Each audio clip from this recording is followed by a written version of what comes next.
Perjalanan kasus pembunuhan Brigadir Yosua kian mendekati babak akhir. Tuntutan kepada 5 terdakwa pembunuhan telah dibacakan jaksa. Namun, tuntutan dinilai menciderai rasa keadilan. Ada apa? Lantas, bagaimana vonis hakim nantinya? Saya, Niluh Puspa, mencari jawabnya.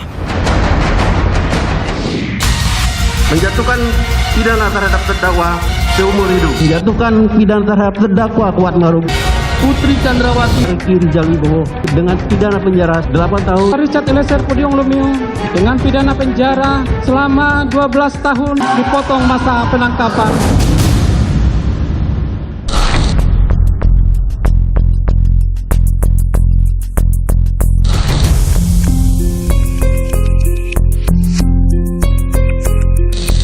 Hilangkan nyawa Brigadir Nofriansyah Yosua Huta Barat guna menyempurnakan pembunuhan berencana, sementara terdakwa Putri Chandrawati, terdakwa Kuat Ma'ruf, dan terdakwa Ricky Rizal Wibowo tidak secara langsung menyebabkan terjadinya menghilangkan nyawa Brigadir Nofriansyah Yosua. Apa yang Eliezer sampaikan ketika bertemu Ibu? Cuma dia berharap yang terbaik seperti saya bilang tadi, yang adil. Dalam beberapa bulan ini saja saya kasihan melihat dia. Saya sampai bilang sama bapaknya, kalau bisa saya akan menggantikan dia.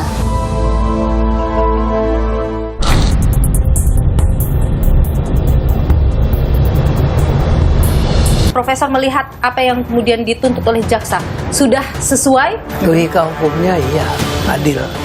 Tapi dari saya perasaan kita semua orang ya, berarti keluarganya pasti tidak adil. Anda melihat dari jalannya persidangan selama ini, hakim akan bagaimana, Prof? Yang penting bagi saya bukan hukumannya, pertimbangannya, bukan putusannya, masa bodoh.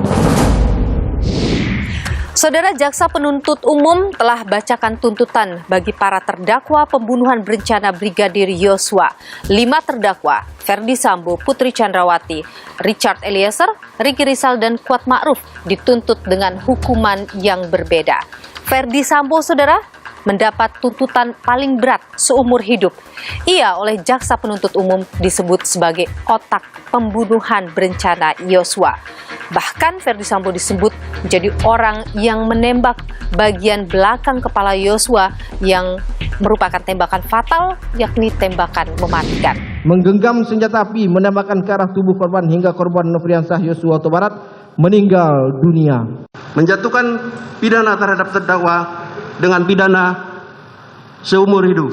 Sementara itu, saudara, ajudan Ferdy Sambo, Richard Eliezer, dituntut dengan hukuman 12 tahun penjara. Richard Eliezer disebut sebagai eksekutor pembunuhan Yosua. Meski berstatus sebagai JC atau Justice Collaborator, tapi jaksa penuntut umum tidak menemukan ada hal-hal yang bisa menghapus pidana yang dilakukan oleh Richard Eliezer dalam kasus pembunuhan Brigadir Yosua ini. Terlihat adanya hubungan kerjasama antara terdakwa Richard Eliezer Pudium Lumiu dan saksi Ferdy Sambo, saksi Putri Chandrawati, saksi Ricky Rizal Wibowo, saksi Kuat Ma'ruf, yakni niat menghilangkan nyawa korban Nofriansyah Yosua, menjatuhkan pidana terhadap terdakwa Richard Eliezer Pudium Lumiu dengan pidana penjara selama 12 tahun dengan perintah agar terdakwa tetap ditahan, dipotong masa penangkapan.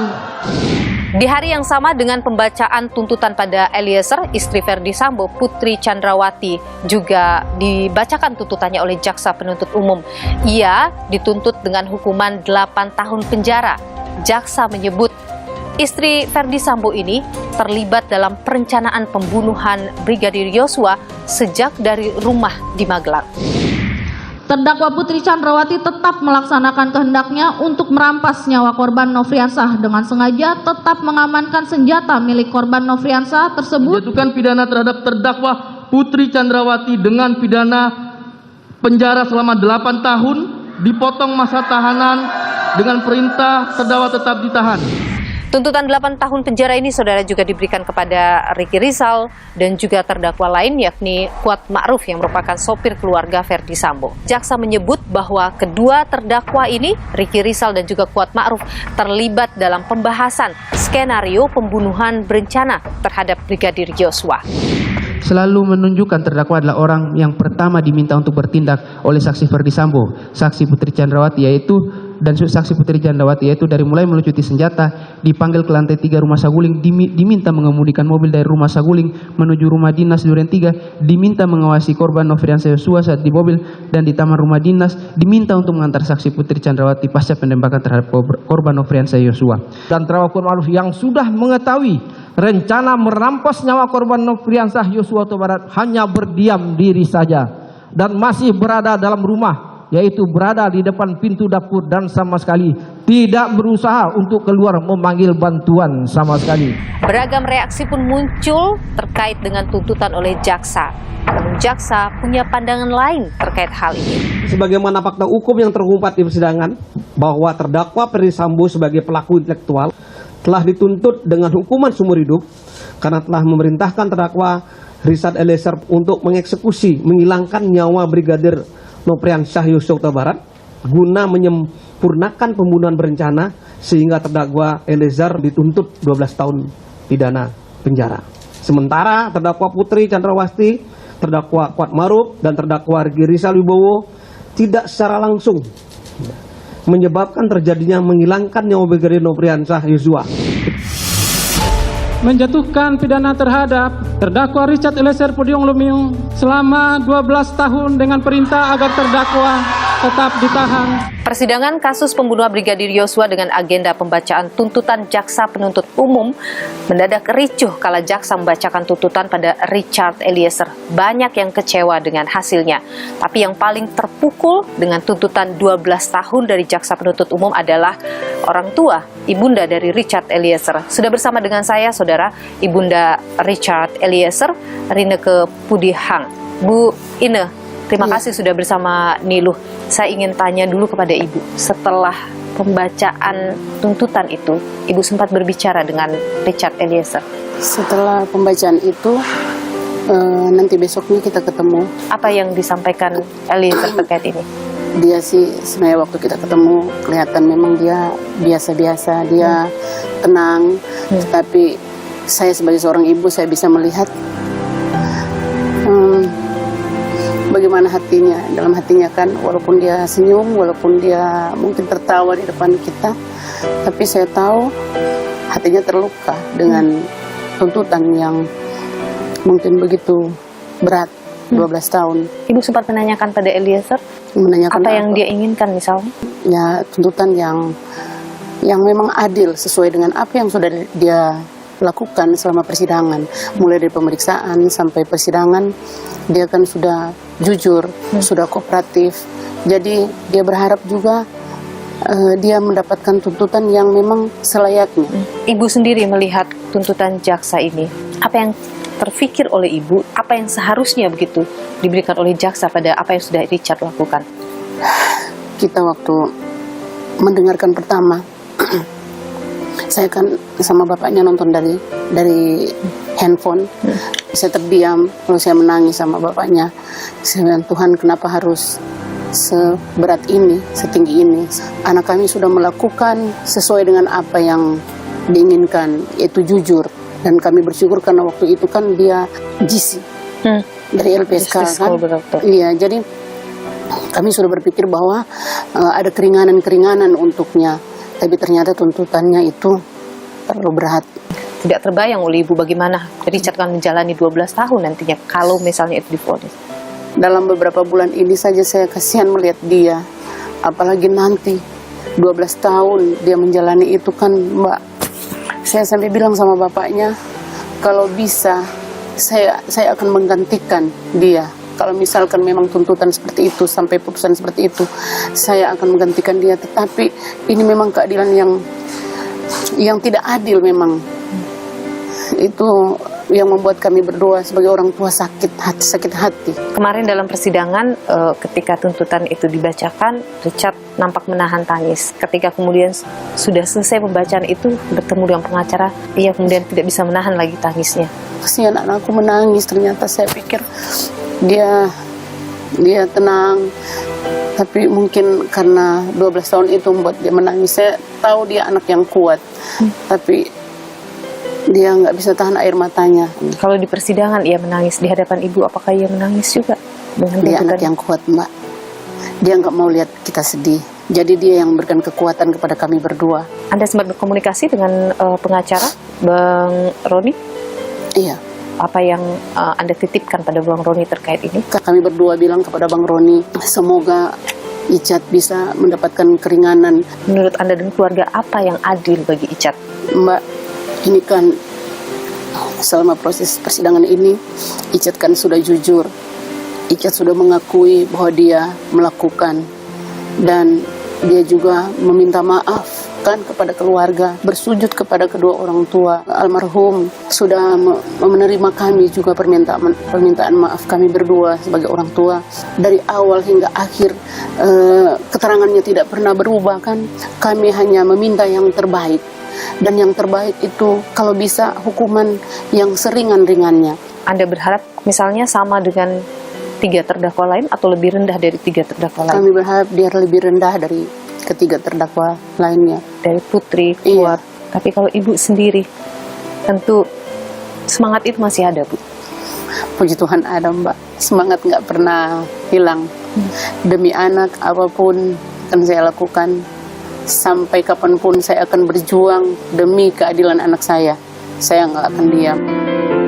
Ibu Rineke Budihang, Ibunda Richard Eliezer, terima kasih sudah berbagi di Niluh. Sehat selalu, Ibu. Terima kasih. Gelombang kekecewaan muncul di publik pasca jaksa penuntut umum membacakan tuntutannya kepada para terdakwa pembunuhan Brigadir Yosua. 2 hal yang menjadi riuh di publik, yaitu pertama terkait dengan tuntutan pada Ferdi Sambo yang dianggap tidak maksimal karena hanya dituntut penjara seumur hidup. Sementara yang kedua adalah soal tuntutan pada Richard Eliezer yang dianggap tidak memenuhi rasa keadilan masyarakat karena sebagai justice kolaborator ia dituntut dengan 12 tahun penjara, dan itu lebih tinggi dari terdakwa lain seperti Putri Chandrawati dan juga Ricky Rizal serta Kuat Ma'ruf. Bagaimana sebenarnya kalau kita berbicara soal keadilan dan bagaimana juga melihat tuntutan dari jaksa ini? Kita perbincangkan bersama dengan Profesor Romli Atmasasmita, pakar hukum pidana Universitas Padjadjaran. Prof. Romli, terima kasih sudah bersama Niluh, sehat selalu. Ini kita menyambung pembicaraan kita pada pekan lalu, Prof. Kalau Profesor melihat apa yang kemudian dituntut oleh jaksa, sudah sesuai, sudah memenuhi rasa keadilan, Prof? Kalau menurut rasa keadilan ya belum.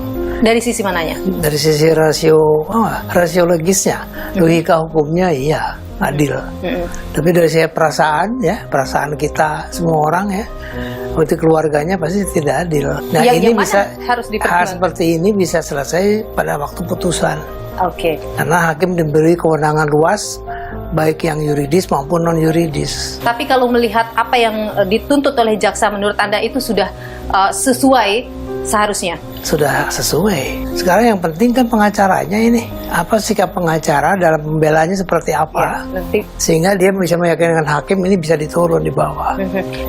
Prof. Romli, Kejaksaan Agung itu kemarin menyinggung soal peran Richard ya, terkait dengan tuntutan ini, bahwa Kejagung menyebut bahwa status pelaku yang bekerja sama sebagai GC tidak diatur dalam kasus pembunuhan berencana. Saya pelajari juga nih, ada Undang-Undang Perlindungan Saksi Korban itu 2006, terakhir 2014. Terus ditambah lagi peraturan Mahkamah Agung. Mahkamah Agung mengatakan bukan pelaku utama yang diberi kewenangan untuk memperoleh perlindungan. Dan kalau kita lihat pada Richard Eliezer, salah dong kalau dia diberikan JC karena dia pelaku utama menembak. Keliru.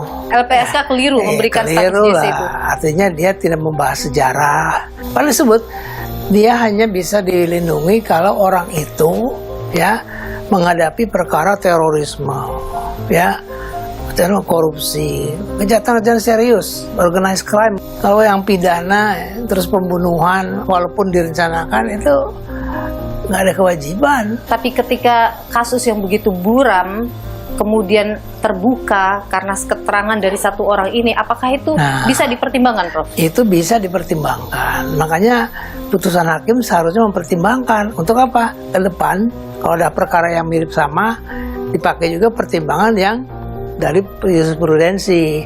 Jadi ditutup, dilengkapi oleh putusan hakim. Karena keputusan hakim, kalau peraturan itu tegas-tegas normatif dilaksanakan, Eliezer nggak dapat LPSK perlindungan saksi juga nggak adil. Karena dia dengan sukarela mau membuka, walaupun kata kejaksaan yang membuka tuh keluarganya. Tapi kan ini kalau membuka keluarganya juga nggak bisa apa-apa. Kalau kan? Richard tidak bicara. Karena si Richard Eliezer lah yang ada di dalam persidangan. Hal yang meringankan Baradae karena dia mendapatkan rekomendasi saksi pelaku yang bersama atau justice collaborator dari LPSK. Kalau itu dimasuki sebagai hal yang meringankan, ya kan? Ya kemudian juga diklaim oleh Pak Jampidum karena sudah mempertimbangkan rekomendasi dari LPSK, makanya 12 tahun. Kenapa kalau itu diterima rekomendasi LPSK itu, tetapi kok penerapannya tidak sesuai dengan undang-undang? Nah di sini masalahnya kan, apakah Eliezer itu dijadikan GC? Dia berhak memperoleh fasilitas hak-hak yang diberikan oleh negara sebagaimana diatur dalam undang-undang. Menurut saya belum bisa. Sementara dia diakui, tapi hak-hak dia tidak diakui. Keringanan hukuman antara lain itu ada. Jadi tidak salah juga kalau kejaksaan tidak memberikan keringanan-keringanan dalam tuntutan. Prof, melihat misalnya Richard dengan status JC-nya, dia dikenakan pasal 340, didakwa dengan pasal 340 Sambo. Berbeda dengan Sambo, dengan cukup jauh, dianggap oleh jaksa cukup jauh. Apakah itu sudah adil? Ya kan, sudah hukuman terendahnya 20 tahun. Jadi itu sudah keluar dari pakemnya KUHP pasal 340 kan, jaksa. Makanya sudah katakan oleh Pak Jampidum lebih ringan katanya. Sudah termasuk dipertimbangkan bla bla bla bla, tapi itu memang jauh di bawah. Termasuk juga si 3 orang itu. Mungkinkah vonis hakim akan lebih rendah dari tuntutan? Harapannya kan begitu. Bahkan di situ ya, di peraturan Mahkamah Agung sebut bisa dikasih percobaan pidana bersyarat atau diberikan hukuman jauh lebih ringan dari terdakwa yang lain. Itu ada itu pedomannya. Jadi kalau si hakim ini ya, dia baca itu dan dia harus baca pedoman loh bagi hakim, dia harus tunduk di situ. Selamat nih semua gitu kira-kira. Terutama si Eliezer. Saya harapkan Eliezer itu pidana bersyarat aja udahlah. Itu pun pasti ada yang protes kan. Dia yang nembak kok bersyarat kan. Itu pun diperintah. Kalau Anda melihat dari jalannya persidangan selama ini, hakim akan bagaimana, Prof? Hakim akan pada peraturan itu Mahkamah Agung tadi, bersyarat, pidana atau sewaktu-waktu lamanya lebih rendah dari Kuat sama Putri sama Ricky Rizal. Tapi yang penting bagi saya bukan hukumannya, pertimbangannya. Kenapa dia bersyarat? Dia harus, itu yang penting buat para ahli hukum, pengacara itu pertimbangannya, bukan putusannya, masa bodoh. Pertimbangannya, di rasio legis dari satu putusan hakim itu yang jadi presiden ke depan. Nanti ya kalau hakimnya sama, seperti itu nih putusan, ya berarti hakim juga tidak mengakui dia JC. Putri Chandrawati yang disebut sebagai sumber dari kemudian pertikaian itu terjadi sampai dengan pembunuhan itu terjadi, diberikan tuntutan 8 tahun. Anda melihatnya bagaimana? Saya kira sedang lah, cukup 8 tahun. Padahal dia pasalnya 340, Prof. Itu semua juga Kuat Ma'ruf 340. Kalau lihat, ini kan sumbernya bukan si Putri sebetulnya, si Sambo aja ini, ya, kecemburuan luar biasa gitu, sampai pengen bunuh, tidak pernah dibuktikan, tidak pernah tanyakan bener nggak ada lagi saksi. Dia ngerti kok Sambo pasti, secara hukum dia nggak punya bukti, cuman udah kadung emosi. Anda melihat Putri menjadi dalang atau otak dari kasus ini? Enggak lah, yang dalam otaknya ya lakinya. Hanya Sambo seorang? Iya, dia membantu. Kalau kita lihat lagi dari hal-hal yang meringankan, Sambo ini kan seumur hidup, Prof. Dengan tidak ada hal yang meringankan. Tidak ada yang meringankan, tapi vonisnya seumur hidup. Bukan vonis mati misalnya. Sebetulnya kalau hal tidak meringankan itu cocok buat residivis. Orang yang melakukan kejahatan berulang-ulang kali. Tapi kalau model Sambo, saya melihat pada posisi hari ini, gitu, dia terpleset menjadi pembunuh. Tapi kan tidak jauh sebelumnya nggak ada kejadian seperti itu. Jadi kita juga harus bijak. Artinya dengan misalnya tidak ada hal yang meringankan, apakah seseorang bisa dituntut mati saja, Prof? Misalnya? Bisa.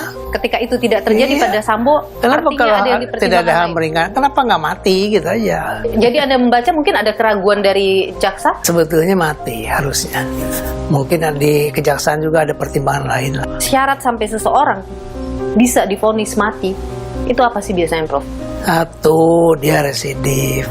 Kedua, kekejaman, melakukan kejahatannya, mutilasi, dimakan dan sebagainya. Dan Kan Anda melihat itu tidak ada dalam kasus ini? tidak ada. Tidak memenuhi 2 syarat tadi? Tidak, hanya kejam. Sudah tahu tengkur ditembak juga gitu. Makanya bagi kejaksaan kejam seperti itu cukup seumur hidup. Menarik juga, Prof, ketika dalam catatan bahwa ketika tuntutan itu dibacakan, publik bereaksi keras sampai kepercayaan publik pada sistem peradilan kita itu gitu. melemah. Ini kan soal mama perasaan yang kedepankan. Nah itu namanya social justice, ya kan? Beda dong dengan jaksa, beda dengan pengadilan. Ada social justice. Hukum pidana itu jangan, kalau udah kejadian jangan perasaannya. Lihat dulu buktinya, faktanya. Baru kemudian perasaannya. Nah perasaan itu muncul dalam putusan hakim, bukan ke jaksa. Jaksa nggak boleh berperasaan. Celaka kalau jaksa berperasaan. Semua itu ringan, ada nggak? Nggak apa-apa. Oke, jadi apa yang dilakukan jaksa kalau menurut Anda sudah tepat ya, Prof? Benar, tepat. Pekan ini, Prof, akan masuk ke pembelaan. Apa yang menurut Prof harus menjadi perhatian dari para pengacara ini dalam menyusun pleidoinya? Ya pokoknya pengacara itu tugasnya membela klien. Seberapa mungkin dibela ya sesuai dengan fakta persidangan yang ditemui. Apa? Terserah yang tahu kan. Dan yang paling dekat adalah kita menunggu bagaimana kemudian vonis yang akan diberikan oleh hakim. Nah, penting hakim. Jadi kita ingin lihat kedewasaan ya dan pengalaman segala macam. Kita percayakan pada hakim memutuskan sesuai dengan logika yuridis dan perasaan keadilan. Baik, Ya. Profesor Romli Atmasasmita, pakar hukum pidana Universitas Padjadjaran. Terima kasih, Prof, Ya. sudah berbagi informasi di Sama-sama. Sehat selalu. Menjatuhkan pidana terhadap terdakwa dengan pidana seumur hidup. Putri Chandrawati dengan pidana penjara selama 8 tahun. Menjatuhkan pidana terhadap terdakwa Kuat Maruf dengan pidana penjara selama 8 tahun. Menjatuhkan pidana terhadap terdakwa Ricky Rizal Wibowo dengan pidana penjara selama 8 tahun. Menjatuhkan pidana terhadap terdakwa Richard Eliezer Pudium Lumiu dengan pidana penjara selama 12 tahun dengan perintah agar terdakwa tetap ditahan, dipotong masa penangkapan.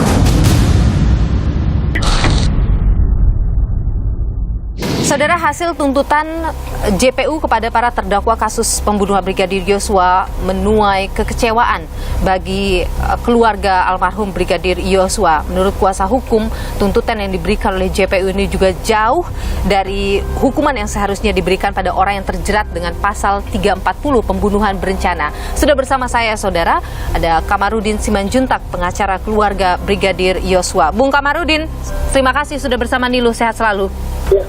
Bung Kamarudin, Anda adalah orang yang diamanatkan oleh keluarga untuk membongkar kejanggalan dari kematian Brigadir Yosua. Prosesnya sudah berjalan cukup panjang sampai kemudian tuntutan sudah dibacakan.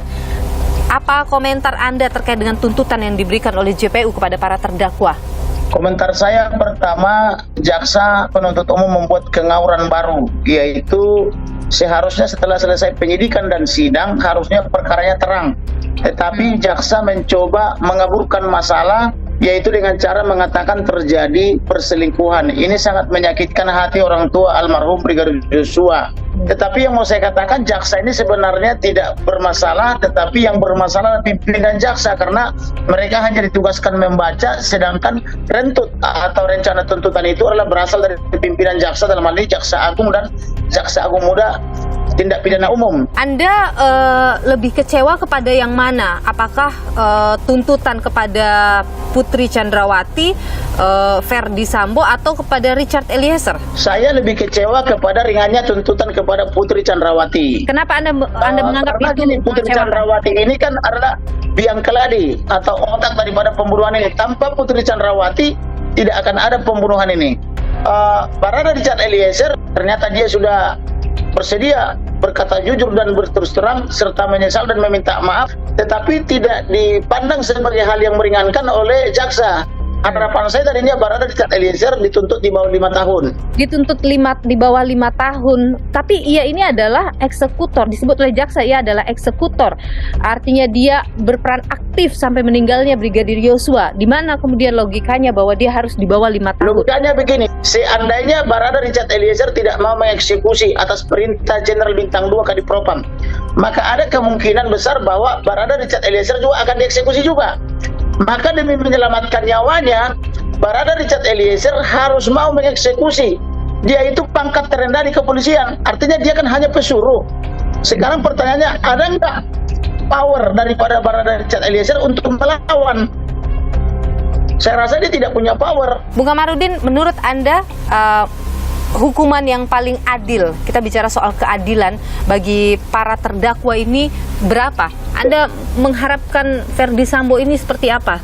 Tetapi saya pribadi memang tidak menginginkan hukuman mati juga. Kalau saya pribadi sesuai iman saya, artinya hukuman seumur hidup itu sudah tepat kalau saya pribadi. Tetapi karena saya sebagai penasihat hukum, kepentingan saya adalah kepentingan hukum klien, maka klien saya mengatakan ancamannya harusnya hukuman mati. Dan untuk Putri Chandrawati juga idealnya ancaman hukuman mati atau seumur hidup, karena dia merupakan biang keladi daripada persoalan ini. Dialah pemicu pembunuhan terencana dan dia juga ikut merencanakan, dia ikut melakonkan.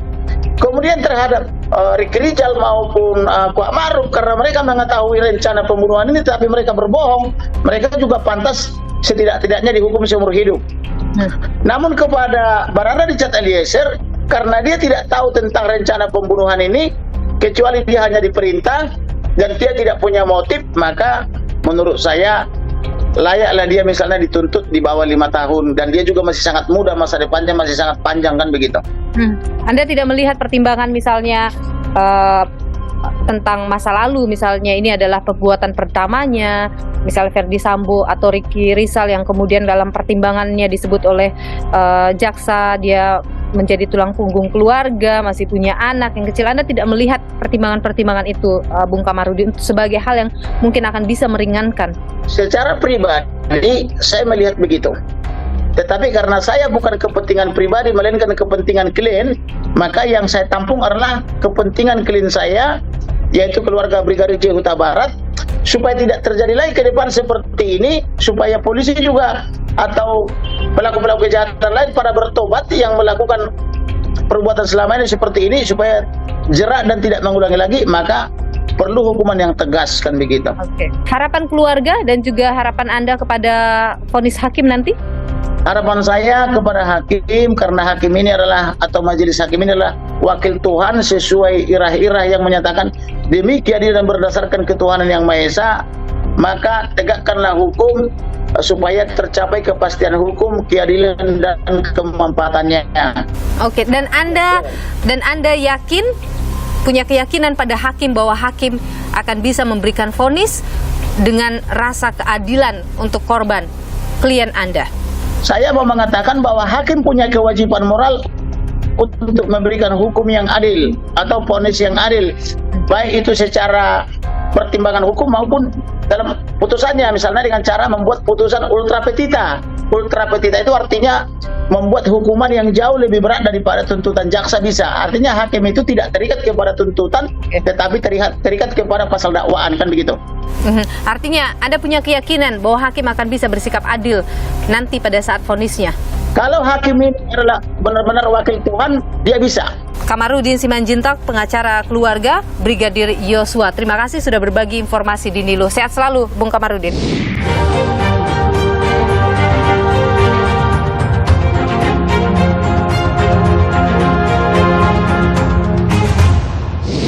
Saudara, Ricky Rizal, terdakwa kasus pembunuhan Brigadir Yosua, dituntut oleh Jaksa Penuntut Umum 8 tahun penjara.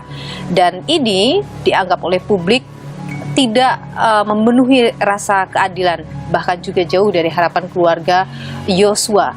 Bagaimana tanggapan kuasa hukum terkait dengan hal ini? Sudah bersama dengan saya, ada pengacara Ricky Rizal, Zena Dinda De Vega. Mbak Zena, terima kasih sudah bersama Nilu. Sehat selalu. Mbak Zena, jadi kalau dilihat bahwa tuntutan jaksa penuntut umum ini tidak memenuhi harapan publik, jauh dari rasa keadilan, tanggapan pengacara bagaimana? Bagaimana ya? Karena isi tuntutannya itu juga tidak sesuai fakta persidangan, Mbak Nilu. Di mananya?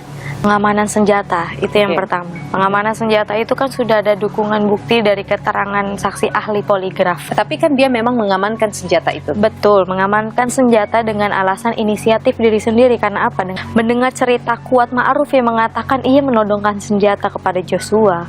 Jadi ketika di Magelang itu, yang Ricky tahu hanyalah konflik antara Kuat Ma'ruf dengan Joshua. Itu yang Anda rasa keliru ya? Betul. Tapi kalau kita lihat dulu catatan dari jaksa penuntut umum soal mengetahui bahkan ikut dalam pembahasan skenario, apa yang pembelaan yang bisa Anda berikan kepada klien Anda? Ini sebenarnya ya mungkin berada di tempat peristiwa tersebut, betul, tetapi untuk mengetahui rencana tersebut sama sekali tidak tahu sama sekali. Ini didukung juga dengan keterangan Ferdi Sambo sendiri ya. Pertanyaannya, ada kejadian apa di Magelang, saya akan panggil Joshua, kalau dia melawan kamu amankan saya, backup saya, kalau dia melawan kamu berani nembak dia enggak. Itu, dan itu semua rangkaian kata itu semuanya ditolak. Tapi kemudian dia tidak melakukan apa-apa ketika tidak ada juga upaya mencegah. Itu kan juga dituliskan oleh jaksa. Apa pembelaannya di situ? Selama ini ketika ajudan berbuat salah, Ferdi Sambo itu tidak pernah kayak mungkin buat salah gitu, terus langsung digampar atau ya melakukan kekerasan lah, itu tidak pernah sama sekali. Makanya dia nggak terpikir emang betul akan dilakukan seperti itu. Yang dia tahu, oh ya udah bakal diklarifikasi. Tapi dia tidak tahu, tidak ada penerangan sama sekali bahwa oh nanti saya mau panggil dia di Duren 3. Itu kan tidak ada. Itu yang tapi pertama. ada bahasa bahwa kamu siap backup saya kalau Joshua melawan. Itu kan indikasinya ada satu hal tindakan yang akan dilakukan oleh Ferdi Sambo. Betul, tapi kan di situ kata-katanya kalau melawan.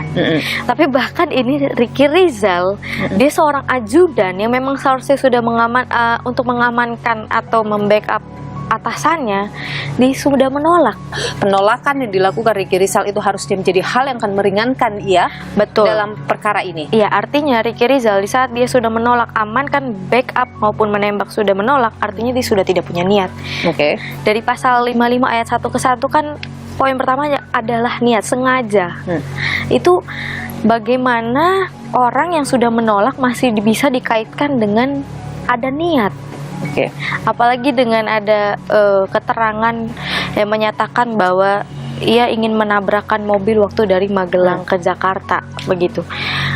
Saya rasa itu hanya keterangan yang berdiri sendiri, artinya itu tidak bisa dijadikan fakta persidangan. Soal misalnya Richard Eliezer sempat bertanya di kala ia dikasih tahu oleh Ricky Rizal untuk naik ke atas. Ini dalam dakwaan jaksa saya pernah menyebutkan bahwa seharusnya pada saat itu Ricky Rizal bisa memberitahukan pada Eliezer sehingga Eliezer mungkin bisa memikirkan ulang soal itu. Apa tanggapan dari pengacara soal itu? Dia ngomong, kalau mungkin saya tidak mengatakan karena mungkin di situ keadaannya ramai. Sedangkan ini isunya kan pelecehan yang dikatakan oleh Ferdi Sambo. Menarik diri misalnya untuk berbicara secara berdua dengan Eliezer misal waktu itu tidak memungkinkan kah? Tidak memungkinkan karena itu sangat ramai itu pertama dan memang kan perintahnya kan cuma panggil Richard. Bagaimana tanggapan dari keluarga Ricky Rizal terkait dengan tuntutan ini? Apa yang mereka harapkan yang mungkin dititipkan pada pengacara? Sangat kecewa sekali, Mbak. Kemarin sempat dengan tuntutannya? Dengan tuntutannya.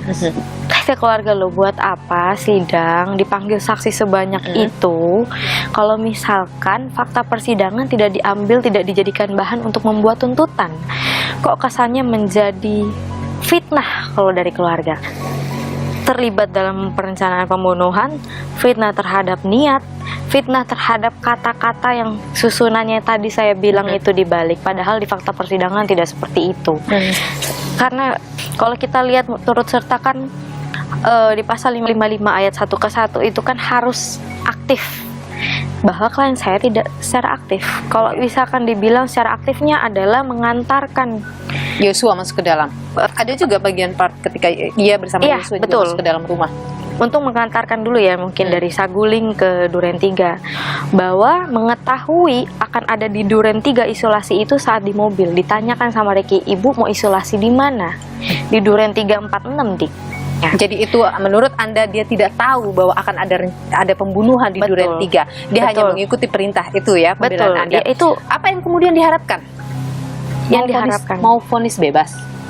Oh tentunya Mbak, karena tidak ada fakta yang selama persidangan tidak ada. Tapi kalau fakta. dia dinilai misalnya berbelit-belit ketika memberikan tidak mengakui perbuatannya, bagaimana bisa meminta untuk bebas ketika di situ faktanya adalah ada orang yang mati dan di situ ada Ricky Rizal. Dari tim PH, Ricky Rizal tidak pernah berbelit-belit, tidak pernah berputar-putar, dan Ricky Rizal satu yang saya tahu dari hasil BAP dia, keterangan dia di BAP selama di Bareskrim sampai di persidangan konsisten, tidak pernah ada yang berubah-berubah. Kalau kita lihat dari pidananya itu adalah 340, hukumannya 20 tahun penjara, tapi ini sudah sangat jauh di bawahnya, yakni 8 tahun penjara. Itu pun menurut Anda masih tetap tidak adil? Masih tetap tidak adil. Dan Anda akan memperjuangkan atau tim pengacara memperjuangkan bahwa ini harus vonis bebas? Pasti kami akan perjuangkan.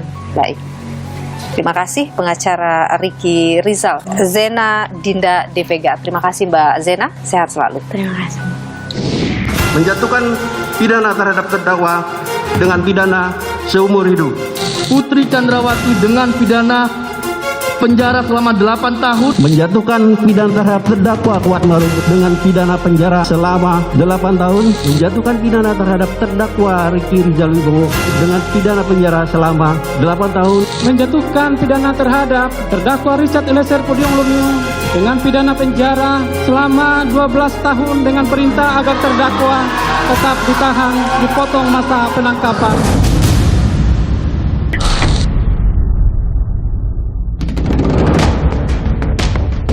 Jelang penghujung persidangan pembunuhan berencana Yosua, kegaduhan muncul. Tuntutan jaksa pada 5 terdakwa memantik reaksi. Ferdi Sambo dituntut penjara seumur hidup, sementara Putri Chandrawati, Ricky Rizal, dan Kuatmaruf masing-masing dituntut 8 tahun penjara. Keriuhan tak terelakkan kala tuntutan pada Richard Eliezer dibacakan. Agar terdakwa tetap ditahan, dipotong masa penangkapan. Tuntutan pada para terdakwa dianggap tak adil. Kalau saya menganggap 8 tahun kayak hukuman mati, ini ada ilusi. Satu hal yang agak janggal buat kami karena di persidangan yang lalu disampaikan soal motif, tapi hari ini kemudian tiba-tiba motif tidak disampaikan. Apakah sebagai kuasa hukum kami juga kecewa dengan tuntutan seberat itu, dengan kapasitas kuat yang dalam beberapa hal di persidangan ini tidak tahu menahu peristiwa ini. Terlihat jaksa penuntut umum tidak konsisten dan galau dengan aspek motif terkait dengan terjadinya tindak pidana. Status dia sebagai GC tidak diperhatikan, tidak dilihat. Sambo, Putri, Ricky, Kuat, dan Richard sama-sama didakwa melakukan pembunuhan berencana kepada Brigadir Yosua. Lantas, mengapa ada perbedaan dalam tuntutan jaksa? Kepada Ferdi Sambo, jaksa menyatakan tidak ada hal yang meringankan. Namun, bagi terdakwa lain, Putri Chandrawati diberikan keringanan karena ia belum pernah diproses hukum dan bersikap sopan selama proses sidang. Jaksa juga memberi keringanan kepada Kuatmaruf yang dinilai tak punya motivasi pribadi dan hanya mengikuti perintah atasan. Sementara pada Ricky Rizal, Ricky dianggap sebagai tulang punggung keluarga dan memiliki anak yang masih kecil. Untuk Richard Eliezer, jaksa mempertimbangkan peran Eliezer sebagai saksi pelaku yang bekerja sama untuk membongkar kejahatan. Selain itu, Eliezer dianggap bersikap kooperatif, menyesali perbuatan, dan perbuatannya dimaafkan keluarga korban. Reaksi publik meruncing terhadap perbedaan tuntutan antara Putri Chandrawati dengan Richard Eliezer. sebab Richard Eliezer menyandang status justice kolaborator kasus ini. Sementara Putri dinilai sebagai pemicu kasus pembunuhan Yosua. Dan dia sudah menunjukkan komitmennya, menunjukkan konsistensinya untuk mengungkap kejahatan ini secara terang benderang. Bahkan kalau tidak ada pernyataan dan keterangan dari Richard, pengakuan dari Richard, kasus ini juga nggak akan terbuka ya. Rekomendasi LPSK berkaitan dengan status Richard Eliezer sebagai justice kolaborator sekaligus penghargaannya untuk keringanan penjatuhan hukuman tidak diperhatikan gitu ya. Namun jaksa punya pertimbangan terkait status justice kolaborator Richard Eliezer. Bahwa kami menuntut itu mempertimbangkan berbagai aspek, Pak. Aspek keadilan masyarakat, publik, korban, tersangka, terdakwa. Kami juga mempertimbangkan LPSK. Kalau kita baca perma, pada JC itu tidak berlaku bagi pelaku. Kalau kami tidak melihat itu, Pak, mungkin tuntutan hampir mendekati Pak Freddy Sambo, Pak. Ini pertimbangan jaksa cukup berat, Pak.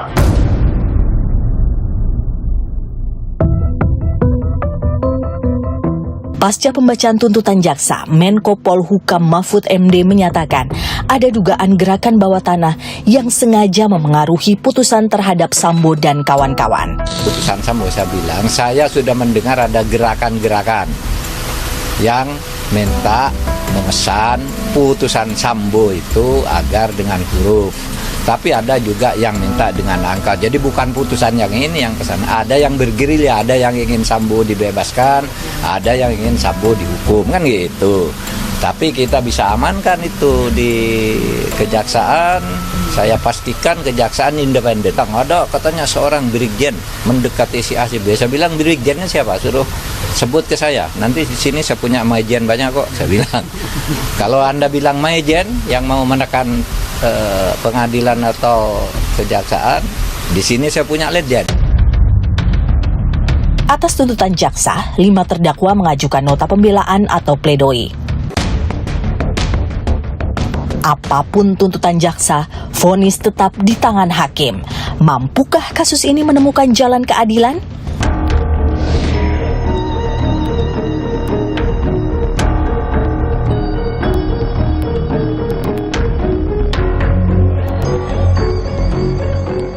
Dagdikduk menanti putusan. Mungkin itu yang dirasakan para terdakwa. Maka segala daya upaya dikerahkan demi mendapat hukuman minimal.